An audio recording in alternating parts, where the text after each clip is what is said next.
నాది ప్రేమే కదరా, ఇది నీకు ఎందుకు అర్థం కాదురా?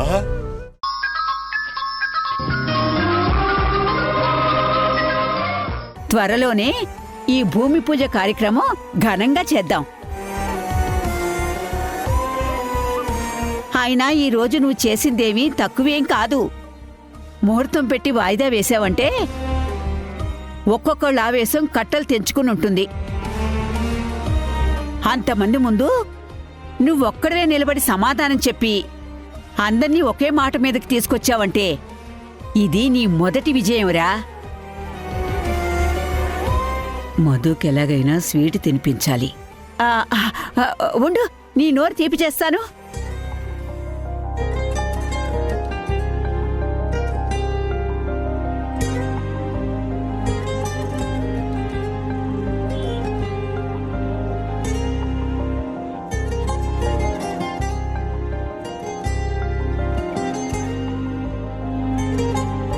ఏంటమ్ముడు, మొగుడు విజయం వెనక పెళ్ళా ఉంటుంది అంటారు. నువ్వెలాగూ వీడి కష్టాన్ని పంచుకోవు, కనీసం ఈ స్వీట్ ముక్కైనా పంచుకో. వద్దమ్మా. ఏంటి వద్దు? వద్దమ్మా. తినవే, తిన. అది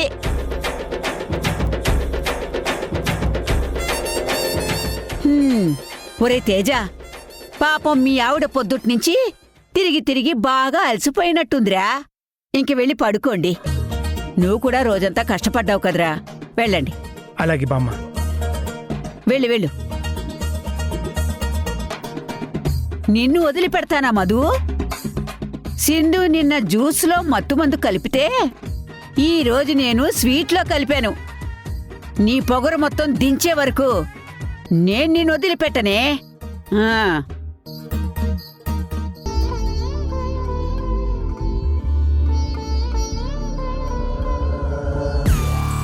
తేజ,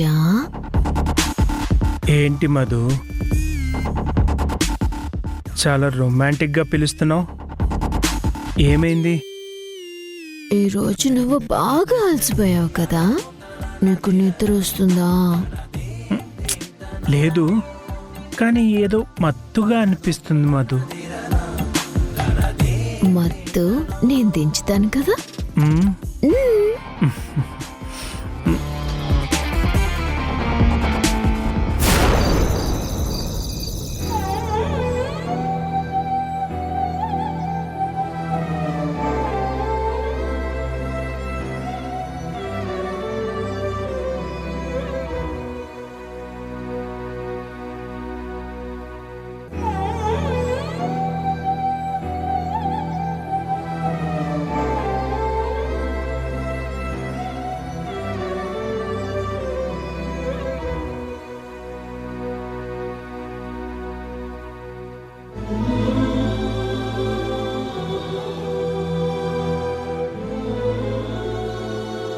యష్, నువ్విలా అయిపోకు ప్లీజ్.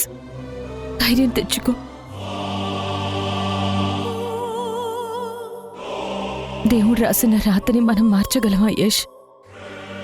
అన్నిటినీ ఎదుర్కొంటూ ముందుకు సాగిపోవడమే జీవితం.